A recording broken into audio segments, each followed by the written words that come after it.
Thanks for watching live or listening back to this show from Teachers Talk Radio. You can catch up with all our shows by visiting our YouTube channel or by listening back at ttradio.org. Don't forget to like and subscribe to enjoy more live education conversation from TTR. We hope you enjoy this show.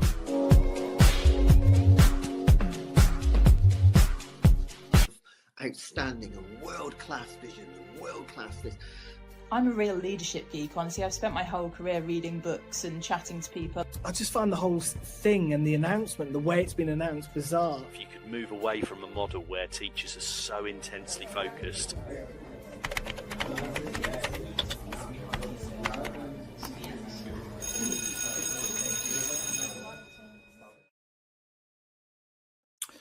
Good evening, everybody, and welcome to Teachers Talk Radio for this one-off show from me looking at isolation in schools. And welcome to everybody watching this. It's great to have you with us. This, I think, is our 7th show of the week. There's been a heck of a lot going on at TTR. If you want to check out the other shows, then just head over to ttradio.org, check them out. Follow us on Spotify, Apple Podcasts, YouTube, wherever you listen or watch, then that's where you need to go.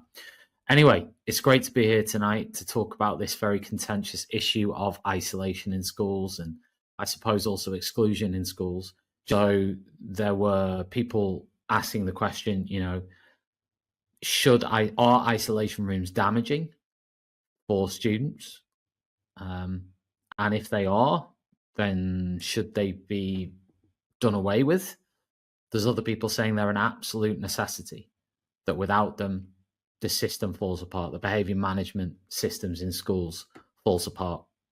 There's some on one side saying that isolation rooms cause students to feel less belonging to a school, less part of the school community.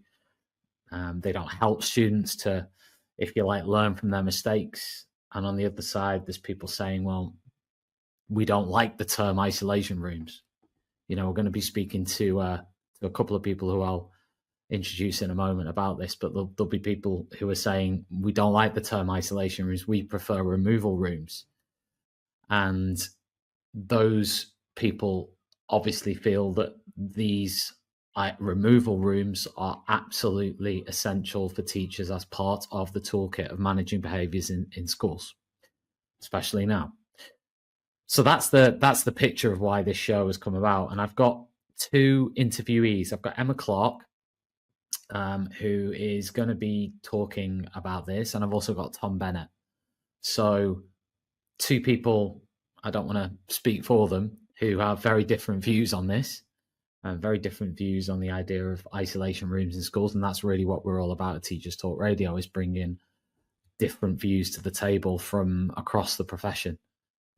So we're going to hear first, and unfortunately I had to pre-record these interviews for this show, so these interviews aren't live. But if you do have a comment, please leave one on YouTube, on X, on LinkedIn, wherever you end up watching this or listening back to it. Please, share your thoughts. That's what it's all about. Love to hear them. But yeah, they're two interviews. First one with Tom Bennett and the second one with Emma Clarke. So enjoy them and let me know your thoughts, and we'll pick this one up after the interview with Tom Bennett, and then pick it up again at the end of the show. So see you in a bit. I wanted to catch up with you around a recent report that was published around isolation in schools, which has drawn a lot of debate, commentary. I wanted to ask you, Tom, first off the bat, actually, do you ever get wound up by any of the comments made to you on social media? Never. Not anymore. Not since about 2019. Because it's happened too often. And if you let it get to you, it will drive you mad. And it's one of the unhealthiest places to be for the human mind, is connected to the hive mind. So you have to curate, block, and make sure that anyone who's abusing you or being a bit nuts with you, just keep them out your life. You wouldn't let them in your front door. So, Sure. why let them into your head, I think is good curation. But it's so hard for kids, and that's one of the reasons why I'm so kind of against kids having too much of access to smartphones and social media simply because it is overwhelming, and I'm pretty tough, and it can sometimes niggle you, but I try to Yeah. rise above it. Yeah. I mean, this one, the reason I asked that is because this one got quite spicy. I mean, even in Did the it? days of post, well, in the context of post Elon Musk Twitter, it did. You know, probably like 5 years ago, this would have been like, you know, much bigger. But anyway, Yeah. Well, can I just say, so just I have to put it so. See, people often talk about, you know, how bad things got when Musk took over, and don't get me wrong. I mean, it is full of yeah, it's full of mentalists and Nazis now, Mm. and that's probably not a good thing. But but I see no difference between the level of kind of attacks that I got then and now. I Mm. think that people think that Twitter was a lovely place 5 or 6 years ago because there weren't so many people on it and they weren't themselves being picked up and stuff. I've always felt it to be a hostile's too strong a word, but in a place where I have to be cautious. But anyway, that's a digression. Yeah, spicy. No, I get it. I get it. Okay, so this report, it came out maybe 3 weeks ago now, and it said it was the first study of prevalence, inequalities, and outcomes of the disciplinary practice of isolation rooms in Oh, was secondary it now? school. So they'd like to think. And in this analysis, it mentions 121 mainstream schools in Manchester, and it says that 8.3% of pupils reported being internally excluded at least once a week for an average of 8.44 hours per week. So one of the conclusions here is that this Be Well study suggested that internal exclusion is, quote, very widely used and may be, quote, discriminatory and harmful. So from Right. your experience in advising schools and working with schools, does this match what you see on the ground, or does it paint an unfair picture of how isolation is actually used? That's beautifully put. I'm going to begin by saying, and I think the other commentator said this too, I completely reject the term isolation room. I really do. I think it already seeds ground to people that hate them. And that the vast majority of people who are massively set against these rooms are people who've never ever worked in a challenging school environment. I mean, that's the first thing. I call them removal rooms because the purpose of these spaces isn't to isolate a student, it's to remove them. That's the purpose of it. It's not like, oh, that student really needs to be isolated. It's more like that student needs to be taken away from an environment which they are making hostile for other people. Now, here's the first thing is, I've been to a lot of schools. I mean, I bang on about this, but I mean, I have been to a lot of schools. I've been to about 1,500 schools now. And it doesn't make me any better than anyone else, but I have seen a lot of schools, right? Good and bad, mostly in the UK. And removal rooms are very common. They're not ubiquitous, they're not everywhere, but they are very, very common because it is absolutely blindingly obvious to any school where the behaviour is, you know, even slightly less than perfect, that occasionally a student might need to be taken out of the classroom because their mucking around is making it impossible for other children to learn, or make it dangerous, or they're being hostile or racist or misogynistic, you know, things that we're supposed to care a lot about, right? You know, safety and misogyny and so on, things that, you know, people often stroke their chins and say, oh, this really matters, you know, we're very much against these things. But if you allow a child to persist in that behaviour in the classroom, wrecking the education of other children, threatening their lives, maybe that's a bit strong, but, you know, threatening their safety, and threatening their dignity, then that child needs to be taken out of the classroom. Well, I mean, the people who campaign against this, I feel like I'm taking crazy pills when I even think about this. What do they expect people to do? Just let these kids stay in the classroom? It's absolutely bonkers. So what we do is we take them to another room, which I'm going to call the removal room, where other things will then happen with them, right? That's removal.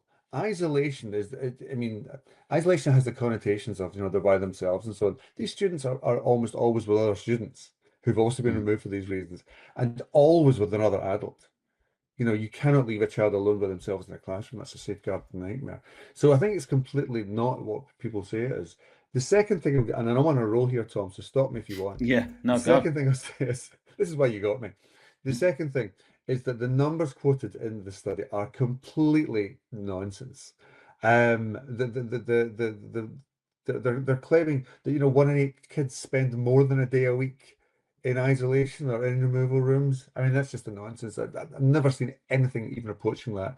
People like, you know, renowned edu bloggers like Andrew Smith have done the number crunching on this, and it just seems completely daft to even presume this.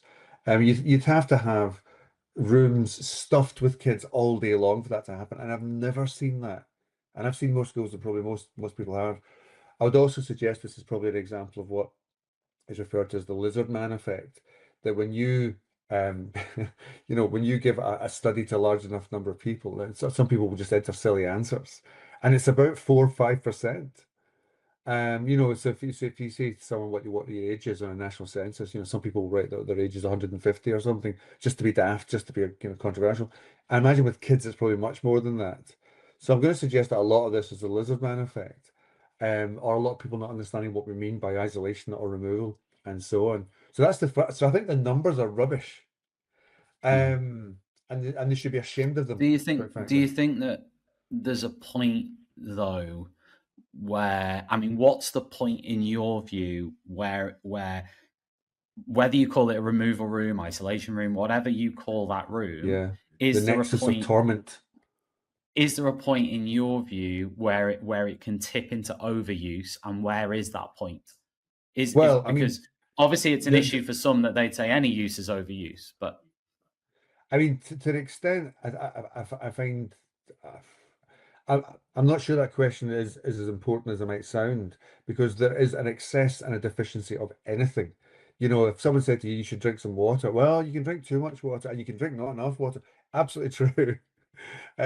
You know, I mean, kids should be removed from the classroom when their behavior is making it impossible for other people to learn, when there's a serious assault or affront to other people's dignity or their safety or their mental health or their well-being, then that's obviously going to be contestable and challengeable on many levels. But that's roughly where I stand in this. You know, if I can't teach a lesson because of disruption, or if a kid's told me to F off, or someone else to F off, gone.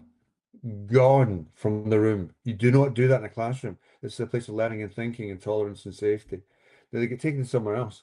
And that taken somewhere else is A, for them to think about, for them to have a good long think about what they've done, but also B, to maybe even calm down because they might be upset or angry or frustrated with something. And then C, for us to then think, right, what's going to happen next? And what's going to happen next will normally be some kind of sanction. The removal isn't itself a sanction. The removal is simply a strategy to keep people safe. I mean, when the students in that room, they should also receive some form of education. They should be given work to do, for example. And if people say, oh, well, that's not as good as a classroom, then my response is, well, they shouldn't have had themselves removed from the classroom in the first place. You know, they gave themselves that consequence. So I just think it's such an essential thing to do. And some people say, oh, well, can't you take them into another classroom? Parking. I mean, I really don't think parking works at all. All parking does is it disrupts somebody else's lesson. And the kid sits there, you know, thinking, well, I got out of the lesson I wanted to get out of. So it doesn't serve any purpose whatsoever, especially not pastoral. There was a recent blog written by a head teacher called Hannah Carter in TES, and I know you tweeted about it a couple of weeks ago. And she basically said that, you know, they got rid of isolation in her school. She said that for isolation, it provides an immediate, the common argument for isolation is it provides an immediate consequence for poor behavior, breathing space, and a deterrent. But I see isolation as a strategy of avoidance, effectively warehousing disruption rather than solving it. It doesn't work in fostering long-term positive change.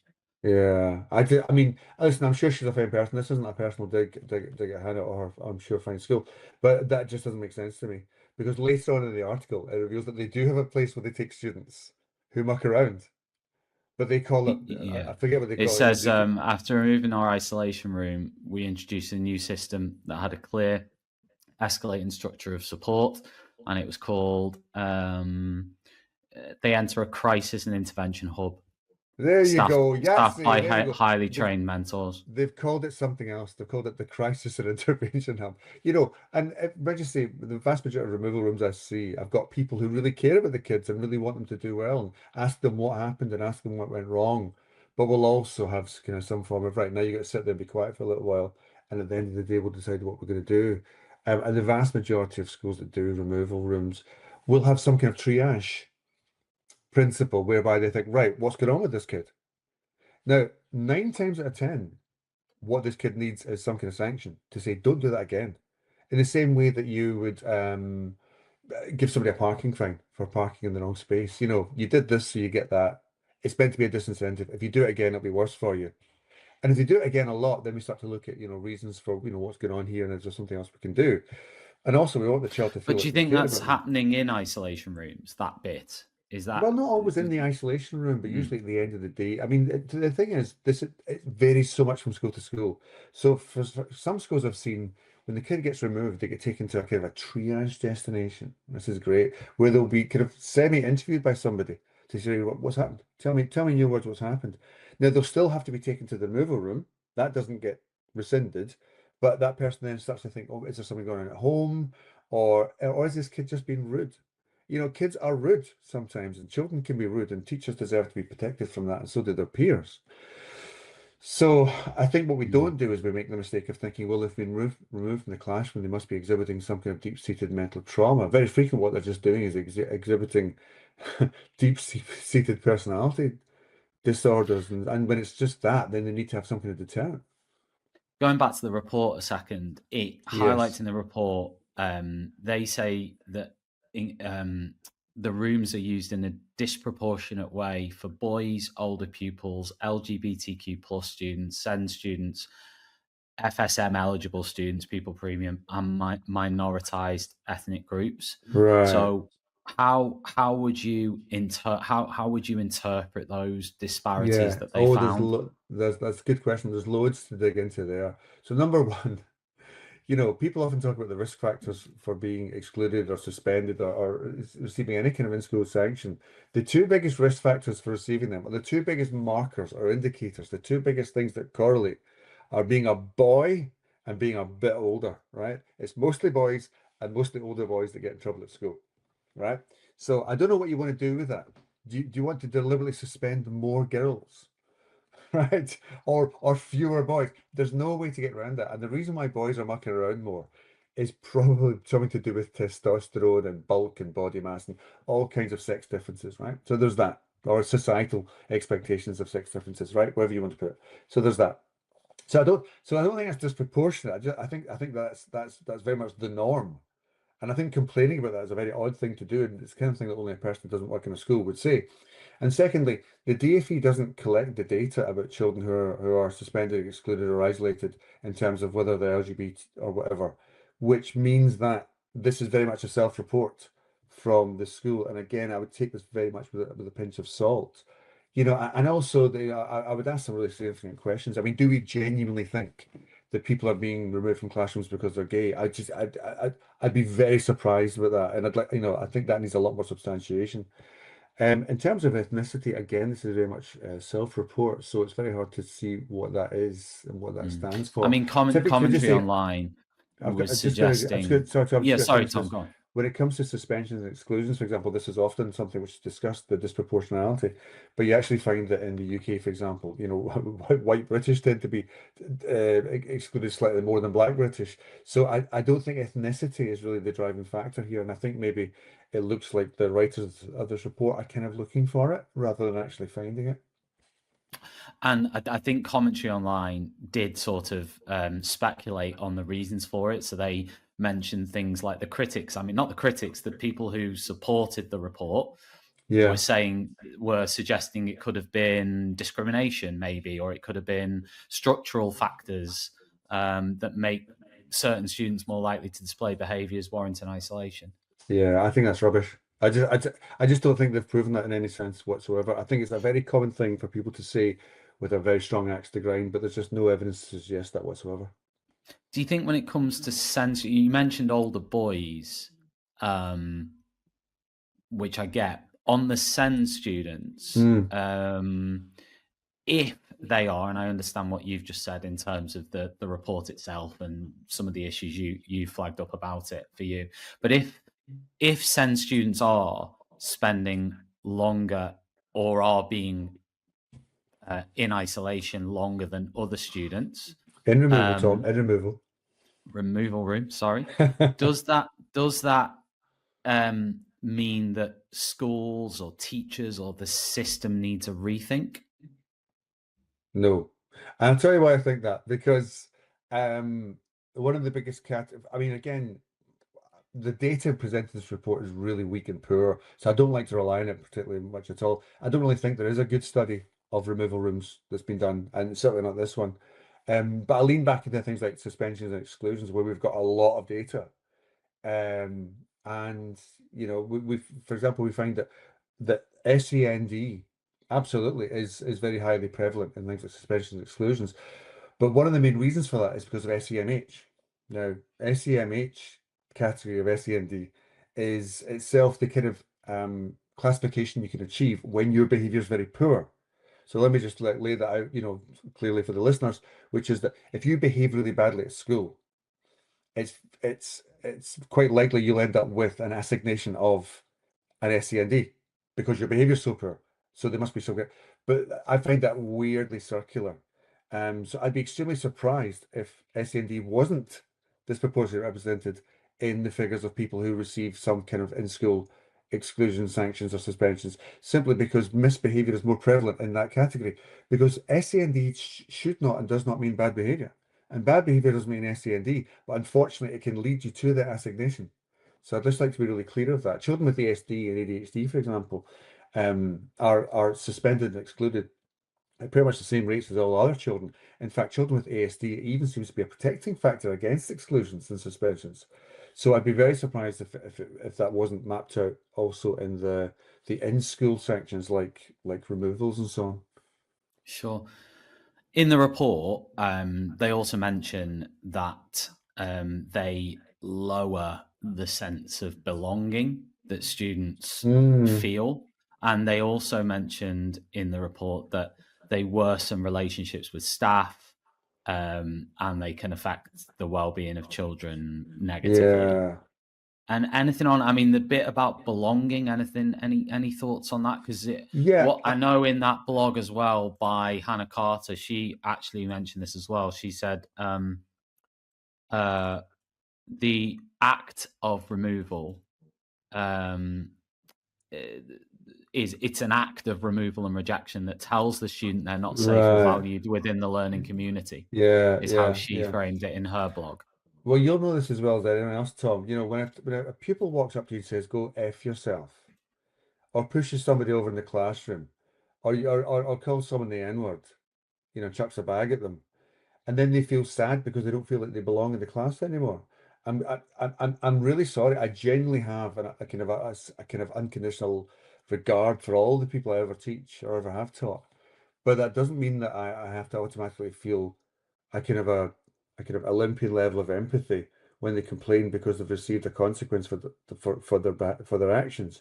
You know, as you sow shall you reap. And I think that, you know, that if a child goes to a removal room and feels a bit sad about it, well, then that should maybe cause pause for thought as to why they're feeling sad and what they've done to maybe get them there, and maybe take some responsibility for that. And I think that the interesting thing is that in the good removal rooms, there are a chance for kids to still receive a form of continued education. There's still somebody looking after them. They're still cared for.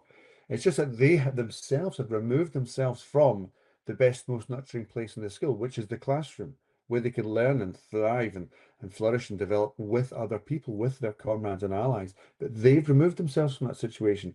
And the teachers had to facilitate that for the safety of the majority, or for the sanity of the majority. And I don't think that's unfair. So I think there's that they're putting the cart before the horse here. That if they wanted to feel like they belonged, then they wouldn't behave in such ways which remove them from that sense of belonging. If you removed isolation rooms tomorrow from every school in England, what do you think would realistically happen? Well, I mean, I know exactly what would happen because I go to schools all the time that don't have them.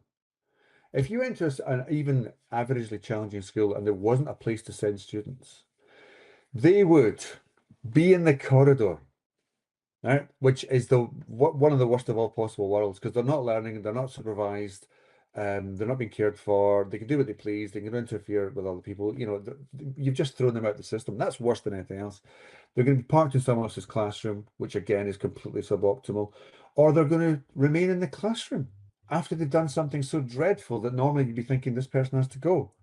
Which means that the victims of their abuse, their bullying, their intimidation, their disruption, their chaos, have to suffer and endure more of it. Children look at us as if we are mad when we don't remove students who do stuff like this.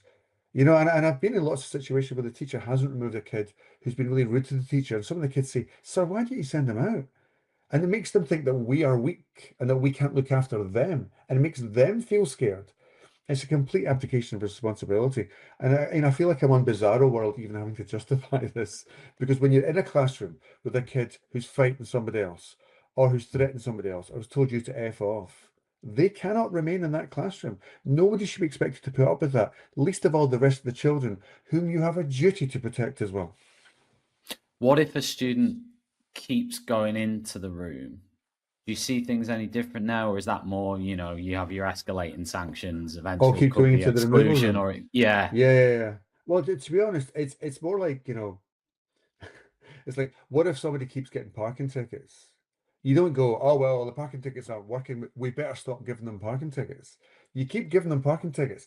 And at the same time, if somebody is exhibiting recidivist, repeat offending behavior in a school, then you also make the response more complex as well. But you don't take away that vital mechanism, which one of which main roots is to protect the rest of the people in the classroom from that behavior. So if they keep getting sent there, well, then that's a sign for us to say this person is really displaying really bad behavior. You don't think, well, our systems aren't working.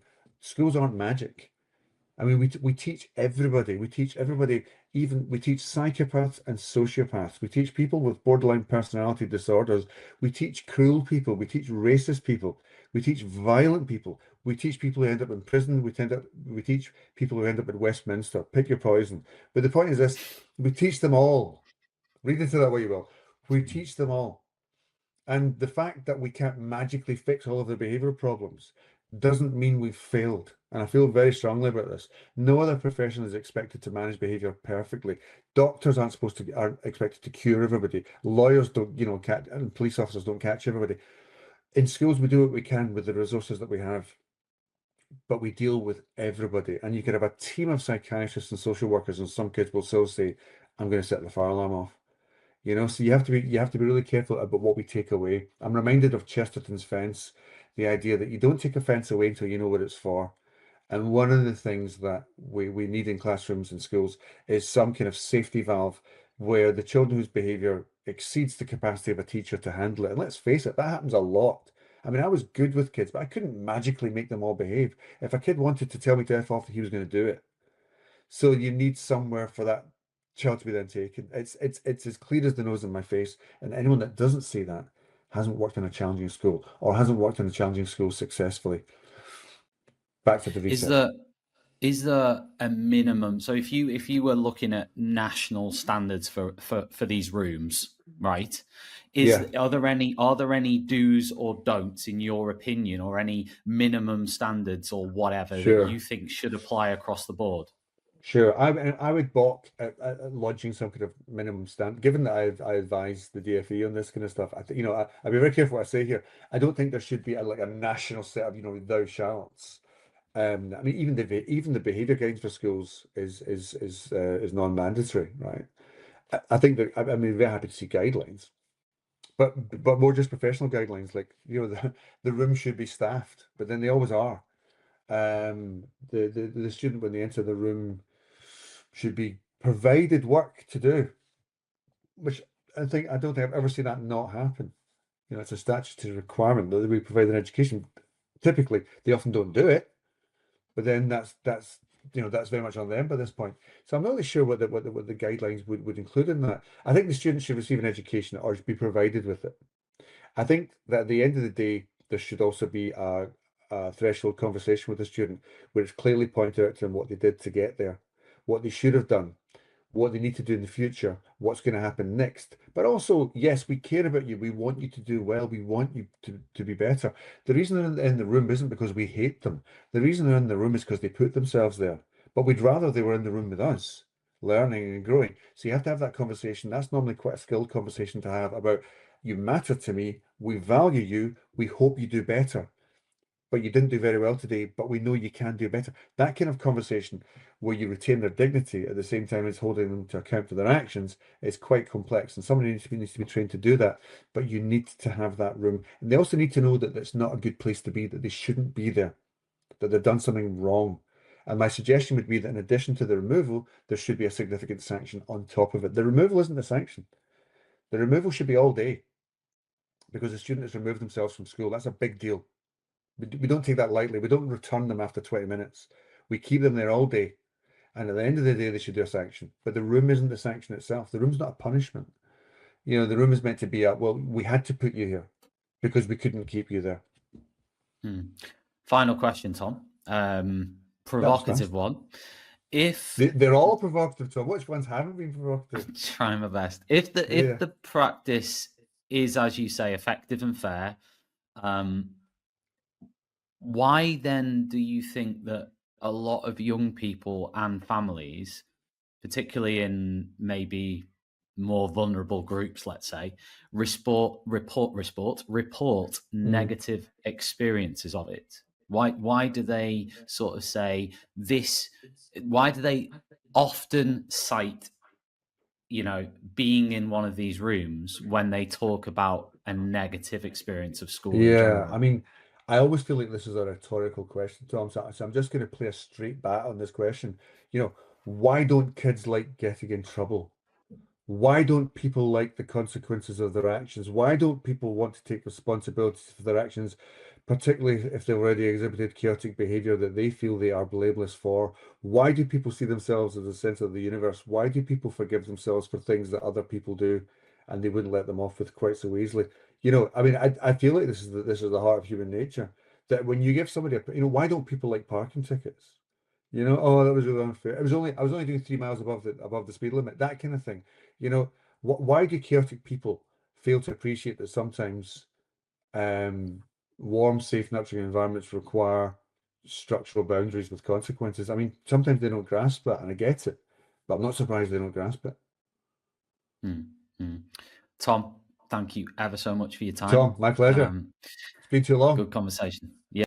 So that was Tom Bennett talking about isolation rooms in schools. This is a great opportunity and little segue for me to mention our sponsors on the show this evening. They are Hachette Learning. If you haven't heard of Hachette Learning, formerly John Catt Educational, they are publishers of professional development books and resources for teachers around the world. They publish lots of teacher authors on their website.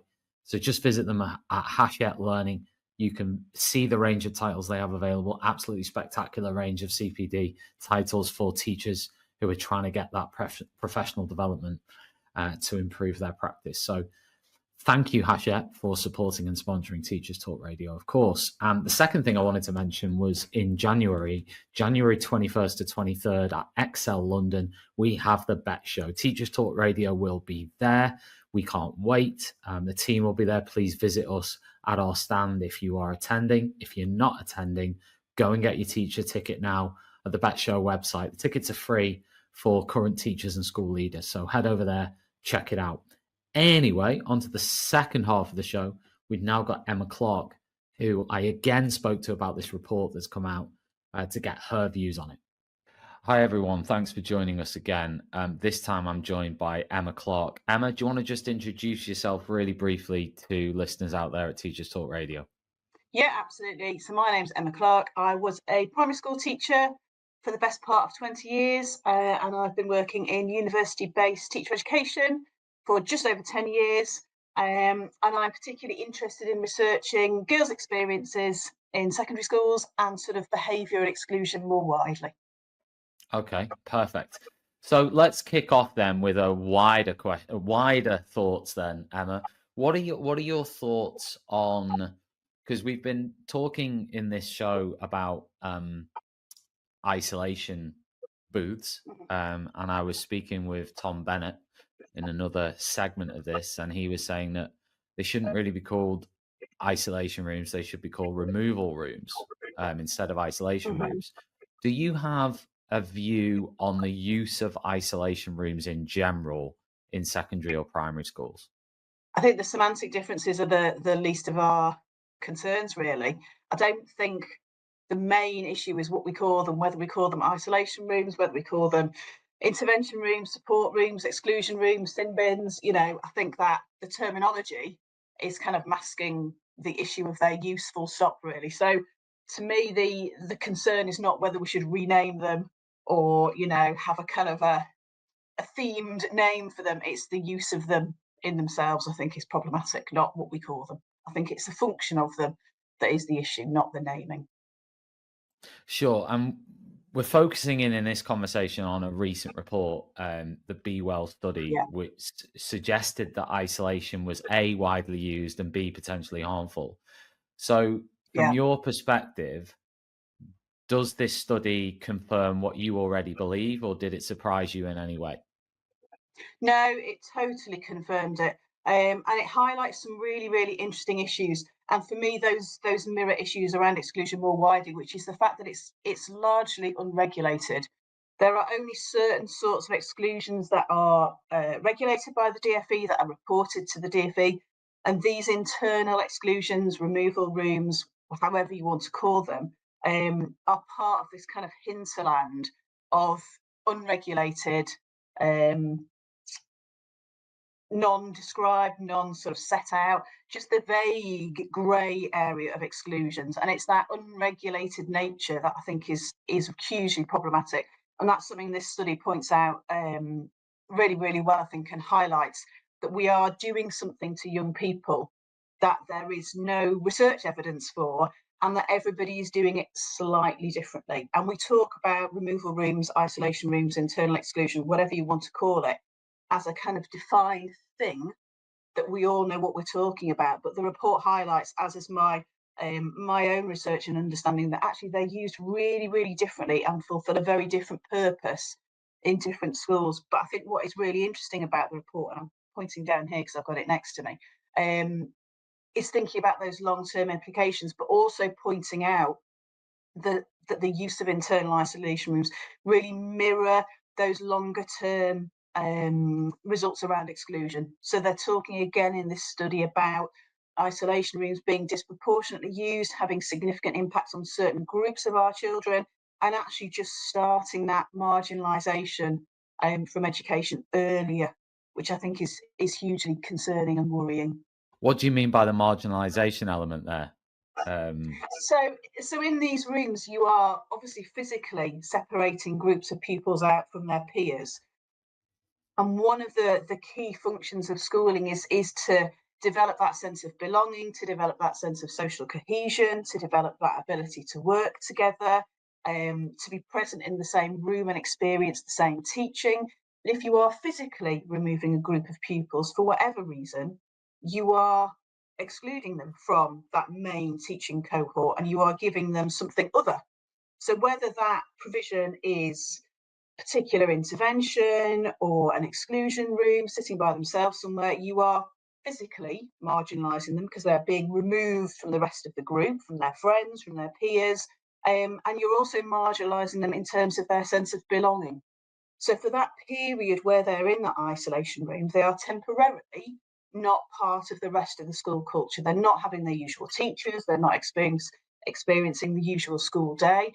So they're marginalised socially and academically. And this study points out, which is echoed in lots of other research, that really impacts on children's and pupils' sense of belonging to a school. It impacts on the relationships they form with their peers. It impacts on the relationships they form with teachers. And that's the kind of social glue that keeps our children in school. So you're starting to chip away at that sort of social glue by separating out a group of individuals who statistically are likely to find education more challenging. So you're starting to chip away earlier than some of the more formal interventions. Okay, so in this context, what is your sort of alternative take on what should happen, given the example you've just given of what you think the consequences of removal or isolation are? That's where it gets really difficult. So it isn't a kind of black and white, oh, they should be in, they should be out. The use of isolation rooms or its internal exclusion is like a flare to me from the system saying that actually something's really wrong. And that isn't fixed by saying, oh, we should change one element of our education system and all of these children who struggle will fit back in.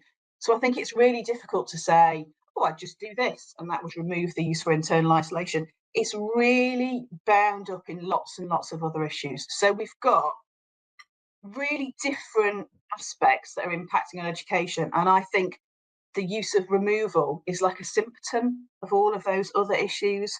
So if we think about the issues around teacher recruitment and retention, we're struggling in some schools, in some areas, to staff schools with consistent staff. So we have a lot of movement in some schools, don't we? Staff join and they leave really quickly. So you've got that challenge of getting to know the children, of developing experience, of developing those relationships as a teacher. That's one element that I think contributes to the use of isolation rooms. We've then got issues around children with additional needs, with SEND, with SEMH, which is another contributing factor to the use of isolation rooms. So this Be Well study and other studies have highlighted that it tends to be children with a particular SEND who experience more of this isolation. And we know from statistics, from experience in schools, that we've got more children with particular SENDs in mainstream education. We've also got challenges in terms of funding. So funding in school is really, really difficult at the minute, and that includes things like schools funding alternative provisions, schools funding pupils in pupil referral units. So it's not just, oh, I think we should do this and this will resolve it. I think the isolation rooms have come about as part of a cluster of challenges that are affecting schools. So I don't think there is one thing we can do. I think it really needs to be a multi-pronged, long-term effort to improve teacher retention, to improve teacher recruitment, to improve funding for schools. And also, does that suggest, correct me if I'm wrong, does that suggest in your sort of estimation that it's more to do with the teaching and the relationships those teachers forge as to why students are being removed? Yes, but I don't think it is the teacher's fault, if that makes sense. So I think there is an issue in terms of relationship building. And I think in some schools that's the transience of staff for a range of reasons. But I also think schools are under enormous pressure academically to ensure they hit the targets that they have been set. And we know that if you are not meeting targets as a school, there are a range of implications for the whole school and for individual teachers. So I think teachers are working in a real sort of hothouse of pressure. You are being pushed really hard to achieve academic targets for your children, for the young people in front of you. And I think that's another reason why, for some schools in particular, there is an additional use of things like isolation rooms. So the Be Well study highlights really interestingly that schools with high suspension and exclusion rates also have higher use of internal isolation rooms. So there is a theme here about removing learners who impact on schools' ability to achieve the results that they need. That's one strand. It's not the only strand, but it is another element that feeds into that use of isolation rooms. So it's not when you say the results they need, in what respect do you mean that? So in terms of internal targets, particularly in multi-academy trusts, where there tends to be higher exclusion rates, particularly in some trusts, but also progress 8 figures in terms of things like drop-in results triggering Ofsted. But we're also in a really marketised state with our schools, aren't we? Where there is a big push on parental choice, which in itself is not wrong, but it has led to schools selling themselves to parents on a range of different factors. And one of the indicators is what are my children's school results like? Is it a good school in terms of, if I send my children there, are they likely to get good GCSEs, good A levels, make good progress? So there is that additional push, that additional pressure on schools to be marketable, to look like a good school, to keep your customers coming in, to keep your pupils coming in. But do you think that, I mean, again, the critics of what you're saying will say, well, yeah, the exam results of all students are really important because that's their futures. But by saying that, you know, I mean, let's put it in a more granular level, go back to what we're talking about, because I understand what you're saying about systemic issues. I get it, right? But fundamentally, you know, tomorrow, or not tomorrow because it's Sunday, but on Monday, there's going to be lots of teachers in classrooms with 25, 30 students in secondary and primary schools around the country. And if there are behavior issues in that class that the teacher can't resolve within the class, what are you saying they should do? What are you saying the school and the teacher should do? So as an alternative to removal and isolation in very practical terms, what should be happening instead? I'm going to swerve that question because I don't think it is that simple. I will come back to it after swerving it. So in terms of, like, if I was back in school on Monday and I had a child who was incredibly disruptive, what would I do? Yeah, I might temporarily send them out to another classroom. So in terms of primary, the isolation room system is not as common as in secondary, but it's absolutely common if you've got a child who is really, really challenging, who is disrupting learning, to temporarily send them out to another room. So there is not a quick fix that's going to happen on Monday. There is not. So that is isolation, though, isn't it? In that sense, yeah. So you're not against isolation. I am against long-term isolation. I accept in the system that we are operating in that some settings need to use it. My concern is long-term. So it is not an issue that is going to be solved by Monday. It isn't, teachers, come on, don't do this. It's really straightforward, do something else. There isn't a quick fix answer. And that's what I find really frustrating about this dialogue, is that it becomes really, really polarised, and people are like, yes, we need to have these isolation rooms, they're absolutely essential. And then other people are saying, no, you shouldn't have them. And I'm more firmly on the no, you shouldn't have them side. But it is not a quick fix. It is, like you said before, it's part of a really complex problem. And we have kind of we are resorting to using these isolation rooms to fix problems that need fixing, if that makes sense. So I think the isolation room use is a result of other problems in education, not simply the fact that teachers can't cope with children's behaviour.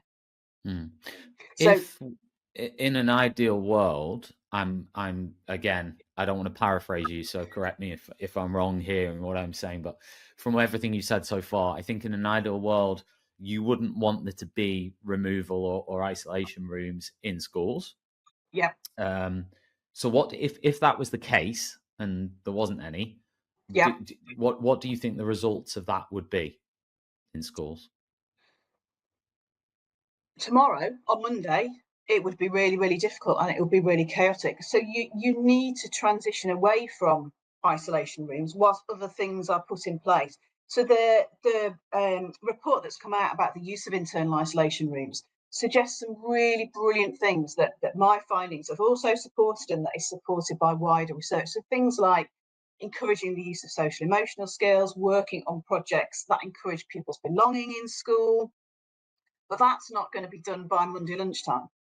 So you need that transition. You need to, I would argue, that it would be really important to transition away from isolation rooms, but also have things in place to support those children who would have been isolated.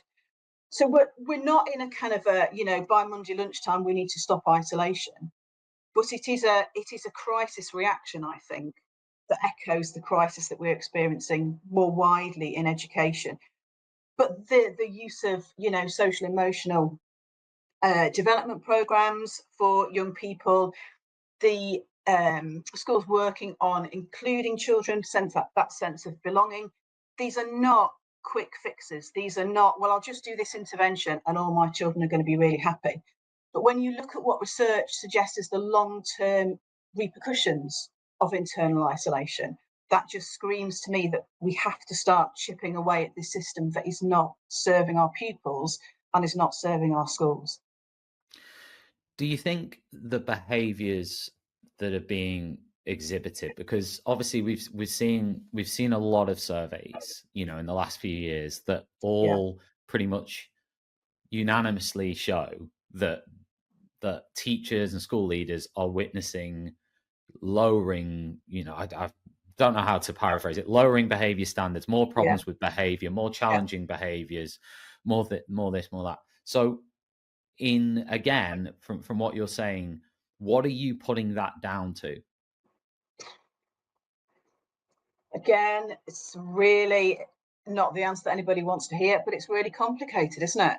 It's not one single factor that has resulted in that. So there's lots of research that suggests that children have really struggled to return from the impacts of COVID, from the isolation, that, the impact of social media, the curriculum in schools not necessarily being fit for purpose for some of our children, the wider workforce having changed. I think it's an issue of a lot of things, particularly access to specialist provision, which is full in a lot of places and is also really, really expensive. So it's not one thing that has changed pupils' behaviour. I think it is a reaction to a lot of different things that is causing a change in behaviour. And I think schools are in a position where they are really struggling to react and support these behaviours because of funding, because of everything else. One thing that you didn't mention, though, in your list, and again, this is maybe where critics would come in and say, well, what about sort of individual responsibility? What about sort of the lack of respect? What about lack of basic manners? What about lack of appreciation for others or respect for others, or just being able to behave in ways that maybe in the past would have been seen as completely, sort of the most fundamental ways of, of human behavior, or the lack of care, sense of entitlement, all of these things, you're saying they're all to do with, the schools, the system, the teachers, the curriculum, things not supporting? Or are you saying, like, actually, no, some of this is just on the kids and the parents and the environment and what they're doing? So what I'm talking about is who, from everything you've said, again, correct me, right, a lot of it is sort of about support, right? So, you've mentioned the word support a lot, which is fine. But I'm saying, all of those things I've just mentioned, sometimes, it isn't about, any of the things you've just mentioned. It's just about young people not, having that sort of those boundaries and and the sanctions to go with it, and understanding that this thing's okay and this thing's not okay. And I wouldn't argue there isn't a place for that, but I would also encourage people to think about the changes in children's home circumstances and young people's home circumstances. So the increase of children living in poverty and absolute poverty since COVID has skyrocketed. And that's something we hear about more widely in the media, about the crisis of, cost of living crisis. But I think it's really difficult for a child to understand boundaries and be polite if they are coming from a background of not having a warm home or electricity at home to do their homework. And again, it's really reductive to say, oh, all children should be, we shouldn't have any sanctions because children are having a really tough time, to saying, actually, they're rude. It's entirely on the child. Culture's changed, and we need to crack down on that. I'm not at either end of that spectrum, and I don't think either is right. But I think education and dialogue about education is becoming more polarised in that kind of, we've got to crack down, they're really rude and lazy too. Oh, it should all be about therapeutic care. Now, I'm probably more on one end of that spectrum than another. But I think, yes, schools need to support children in understanding boundaries, and we need to model that. I think if children aren't experiencing boundaries at home, if they haven't got care, if they haven't got warmth, support and love, I don't know if simply sanctioning a child is going to bridge that gap. So, I'm saying there is a place for sanctioning. But if I think about some of the children that I taught and the backgrounds that they came from and the challenges they had, me saying that was really rude, get out, come back in 2 hours, 3 hours, 4 hours, wherever, I don't know if that begins to address anything. So yes, maybe children's behaviour is changing, but I would like to think that school had a place in bridging that gap, in doing some supportive work, rather than just, you should know better, get out. But there So are do you think the income do you think the income status of children's parents should be sort of recognized as a determiner of the behavior that they're capable of exhibiting? No, because that's really stereotypical, isn't it? And really essentialising to say, actually, if you're a nice middle class kid, you're not going to have any problems with behaviour. If you've got a really challenging home life, I'm going to have to treat you entirely differently.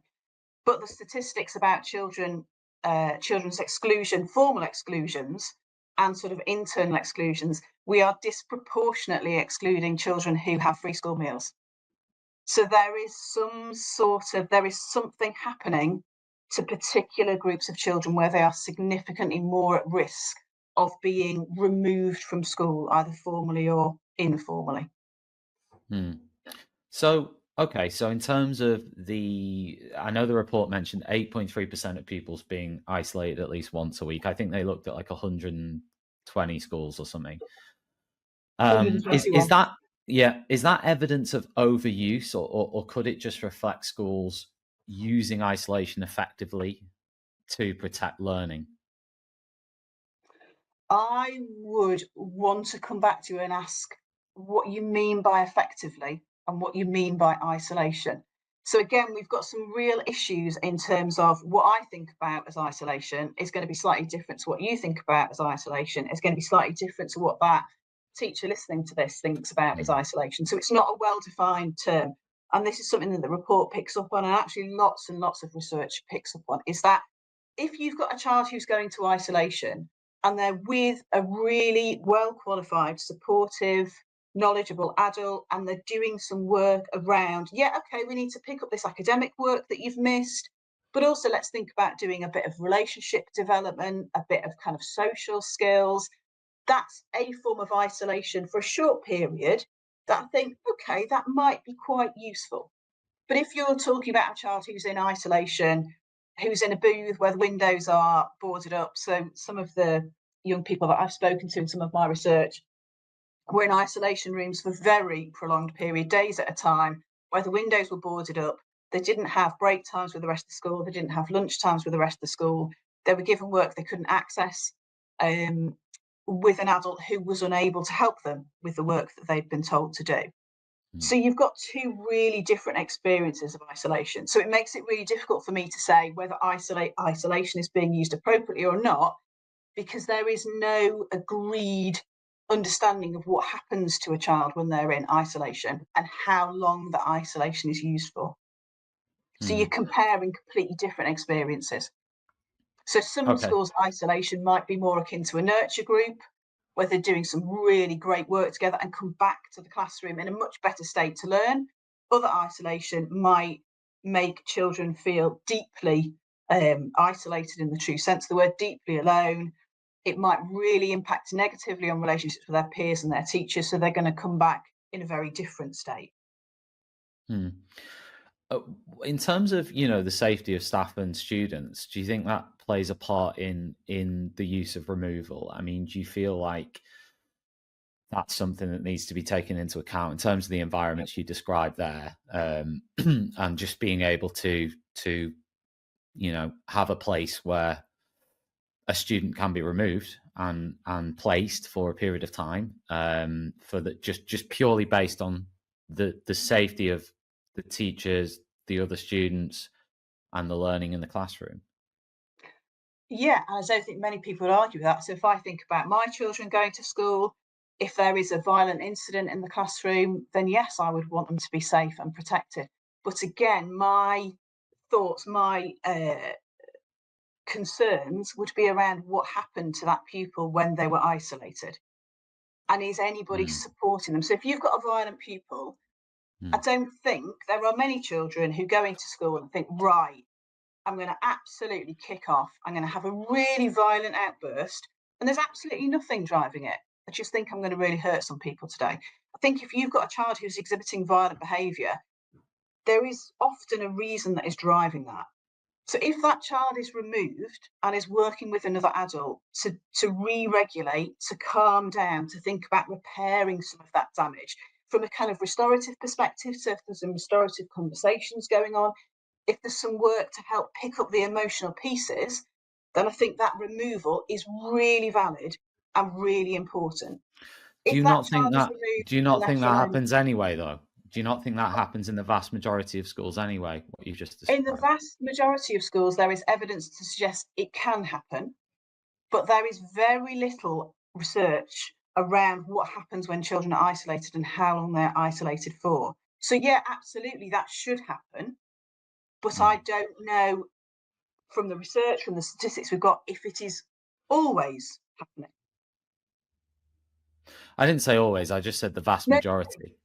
yeah, and I think I don't But think there are any. you don't think it is necessarily in The the vast. research, there is no data to show what happens when children are isolated. So the small scale studies, there's this really big study here, but again, they're saying actually it's quite challenging to understand how schools are using isolation. And also in terms of staffing and budgets, I think there are some schools where there is a real crisis in terms of funding and staffing. And I wonder if children who are in these isolation rooms are always supported in the best way they can be. And I'm not making any kind of judgments on schools, because I think schools are generally trying to do the best they can do with what they've got. But I think for some schools, they're in a position where staffing is such an issue that maybe it's not always the perfect person in those rooms.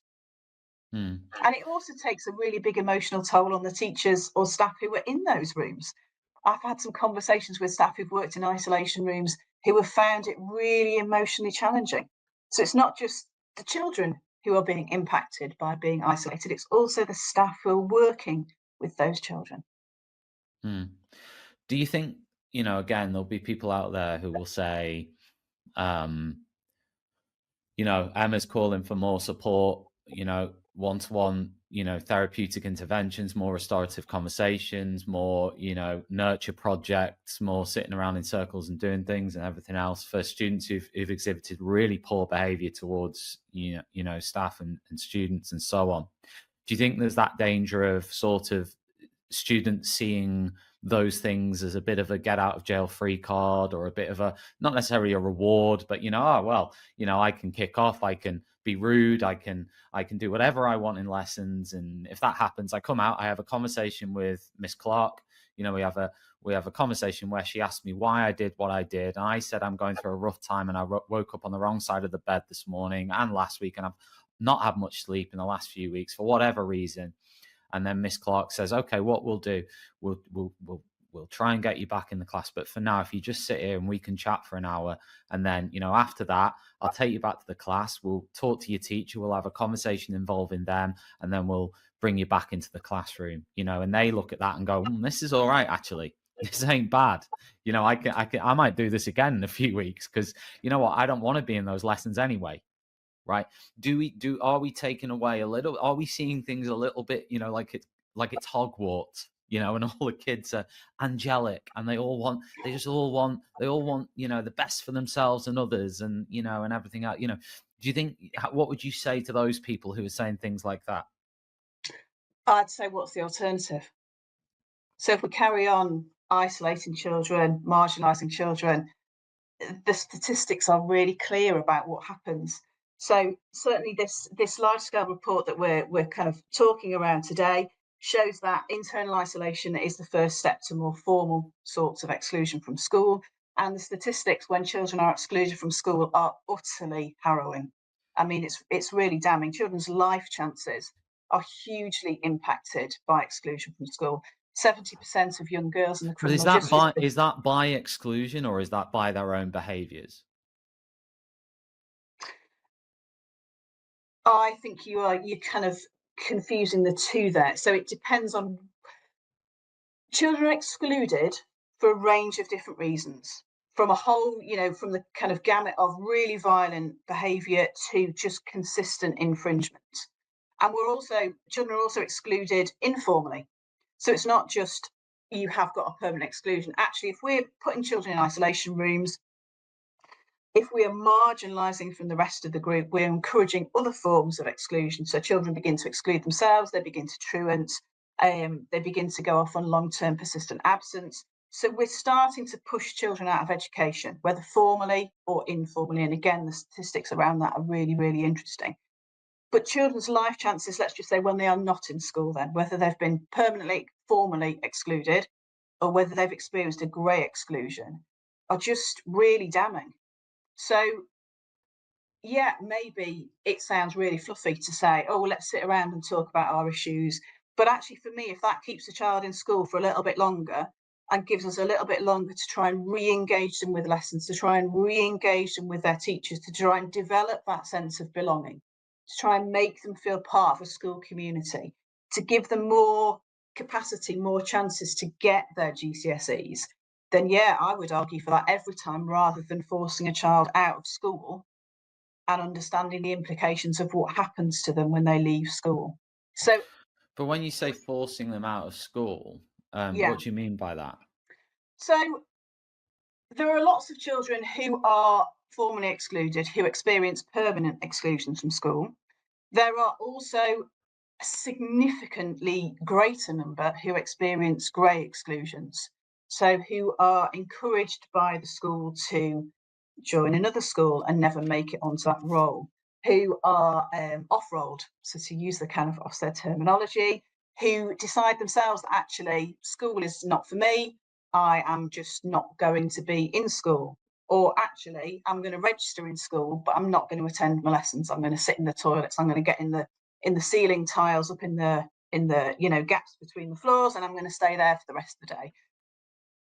Once children are not in our classrooms and are not actively part of our school community, once they are not within our care, then they experience a range of circumstances, a range of issues that are really, really negative. So for me, yeah, it might sound idealistic, but if it keeps children within the classroom context, then we can start to work with them. Once they are pushed out of that classroom context, either when they take those choices themselves because they have decided that education is not for them, being part of a school community is not for them, working with their peers is not for them, then we lose those chances. We lose that capacity to work with children in our care. And from my understanding, teachers, we don't go into the profession for the money and the holidays. We go into the profession to do the very best we can for the children that we've got in front of us. And for me, that means keeping those children in school for as long as possible. Okay. In terms of, I keep sort of coming back to this, but are there viable alternatives that protect the learning of other students whilst avoiding the harm suggested by this research? Yeah, but this research also suggested, really interestingly, from the data they collected, that schools that use exclusion rooms or removal in some form to keep other learners safe, which I know is one of the main sort of thrusts from other people in terms of the advocacy of isolation rooms. The report suggests that actually there isn't an impact on other people's learning if isolation rooms are used really commonly or really, really rarely. So I think that is an assumption, and I can understand why we would assume that, but it doesn't seem to be borne out by the data that actually it has this significant impact. Okay, just anecdotally though, we've got a host on TTR actually called Ray, and she was talking just a couple of weeks ago, and she was saying that in her school they've introduced, first warning, second warning, and then you're removed from the lesson and so on, and member of SLT will come and pick up the student and so on, and off they go. That's massively improved her ability to teach. Mm-hmm. So the idea that it doesn't matter whether students are removed or not from lessons and how quickly they are, I'm surprised at that personally. I'm surprised. Because fundamentally, as a teacher of nearly 20 years, if I'm not able to remove a student from my lesson for, whatever it is, then that's going to create difficulties for me.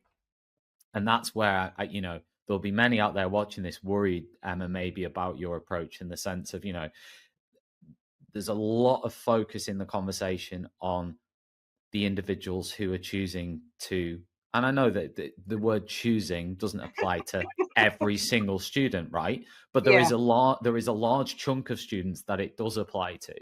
There is also the idea that in a school, how many opportunities does a child get to change their behavior? And I would argue, and I think others would argue, quite a lot. In a lesson, a lot of schools now have 3 warnings, even 4 warnings. They have a myriad of interventions. And then even after those 4 warnings, there's an opportunity to then, almost triage and then come back into the class and not go through to it, depending on what happens in that situation. Or they're spoken to outside the classroom and then they're brought back in and then they go to removal, but they only go to removal for a little bit of time. Then they're back in circulation. If they do it again, we start again, right? So there'll be people looking at that going, there's a lot of opportunities here. But I wondered on that point of what Ray was saying about her experience of her school and, really tightening it up. I'm sure, I don't know this for a fact, there'll be schools out there like Ray's where their internal, removal rates and even maybe their external exclusion rates could be higher. But as a teacher, she's saying she can do her job better. And yeah, I wondered what you would say to her. I think so. I was surprised by that finding in the data because it would seem automatic, wouldn't it? Actually, that if you've got children who are challenging your capacity to teach, and they're removed, that it would improve the learning outcomes of everybody else. So that would be a really interesting piece of data to follow up and look at the reasons why. Now, I didn't do this study, so I can't talk about why. And I think, again, what makes it really challenging is schools have got really different contexts, haven't they? And I think I'm not suggesting all schools do a certain thing. What I'm saying is, as an education system, what we are all doing isn't working. Now, Ray's school might be doing something brilliant and they might have absolutely top strategies for working with those children who have been removed, for doing some really great kind of repair and reintegration work, bringing them back in. They might have a cracking pastoral system that works really, really well for the children they've got in their care, which supports the teachers to teach, which supports the children to learn. I'm not in a position to say, whoa, no, don't do that. That's not right. It's really context-based. But as a whole, our rates as an English education system, which is not mirrored in the other 4 nations, our exclusion rates, both grey exclusions and formal exclusions, are astronomical. And what this report is suggesting is that internal isolation is the first step on the ladder to becoming more formally excluded from school. So I'm not in any position to critique any individual school's approach. That is absolutely not what I'm saying. And there are loads of schools doing loads of amazing stuff, which is absolutely brilliant. But if you look at England's statistics compared to Scotland, compared to Wales, compared to Northern Ireland, we are an anomaly, a huge anomaly. We really stand out within the system. So what I'm saying is English education systems as a whole, not an individual school's approach, what we are doing as a whole is not working. It is not supporting the children in our care. Isolation rooms are part of that picture, I would argue, but as are lots and lots and lots of other things. So if Ray's school has got a system that works, that is supporting the children in their care, that is reducing long-term marginalisation and long-term exclusion, brilliant, go for it, do more of it. But that's not the case in every school, otherwise the statistics would not be the frightening state that they are. Do you think that there's a lot more focus? We have some students in schools who are causing really sort of, whether intentionally or unintentionally, they are damaging the education of all the students every single day in classrooms around the country. That's happening.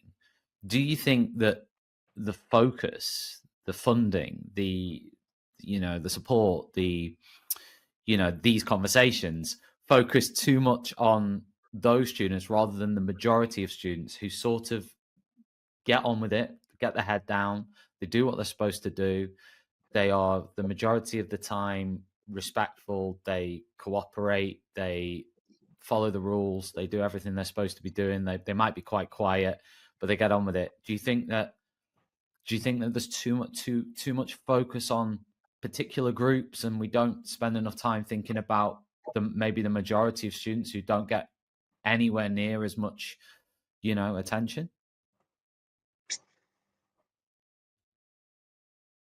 That's a really interesting question. And I think the word attention is really interesting. So yes, there is a lot of discussion and attention around those children who are in need and who are in crisis, compared to those kids who, like say. But why are you? I mean, I just want to pick up there, in need and in crisis. So you're saying that every student in that group I just described. Back up. No, I'm not saying every student. I haven't used the word every, and I'm No, but it's just you associated that with that, and that's where I picked up on it, because your immediate thing was in need and in crisis. I'm just saying, in my personal teaching experience, a lot of the students who've ended up, getting, the most attentions, being removed from classrooms, or being internally excluded, or being even externally excluded, there are a big proportion of those that weren't necessarily in crisis. They were just exhibiting really poor behaviors really consistently, and then the school had no choice. That's my experience of it. But anyway, go on. I know you weren't saying that was the only thing, but you mentioned in crisis and so on. So that's where. So I obviously I'm coming from a particular perspective, thinking about the children that I've worked with and the research that I've done with young people. And for me, from my personal experience, not essentialising to all schools and all teachers, from my personal experience, the children that I worked with who exhibited the most challenging behaviour were the children who had the most need, and quite often when there was a really significant incident, were at a point of crisis. Okay. I'm not saying that is the case for every child, but that's my experience of working with the children that I've worked with, and also the research with the young people that I've worked with. Most of them had talked about wider significant issues in their life, which were a driver of their behaviour. So that's my kind of perspective, because that's my understanding. And also, I've forgotten your question, but I'm going to come back to it in a second. And also, when we look at the stats of children who are excluded, we're disproportionately excluding children who've got a SEND need. So again, for me, the statistics and my experience, and I'm talking from a personal perspective and from a kind of statistical perspective, are suggesting that actually the children who get the most attention, was the word that you used, are those with high level of need. So the kind of statistics are telling a different, not a different story, but are giving a different angle on it, because we are disproportionately excluding children with SEND. So when you talk about attention, yes, these children get a lot of discussion. There is a lot of narrative about it. There is a lot of research around it. But in terms of attention, I wonder if that attention would be better provided by additional funding. So yes, we talk about it a lot, but that doesn't mean we're not also thinking about our learners who just get their heads down and crack on. So yes, I think there should be attention, but I think that attention should come with funding, should come with extra resourcing, should come with extra support.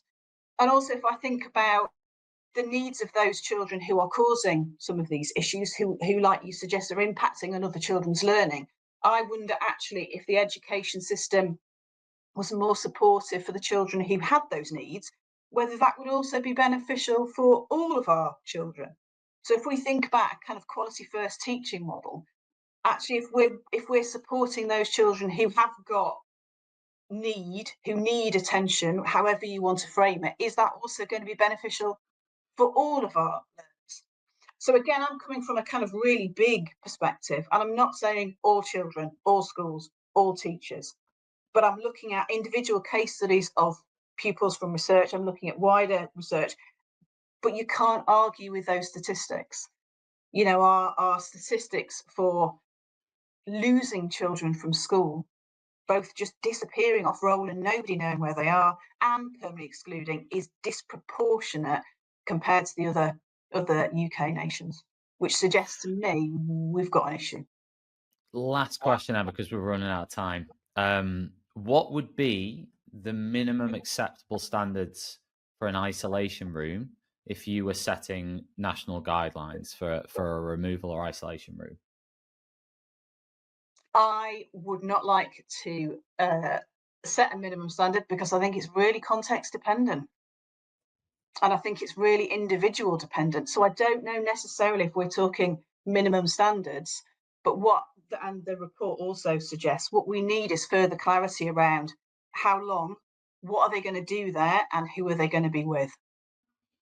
I think if you say, do this, and you're in isolation, I think you run up against a lot of issues there.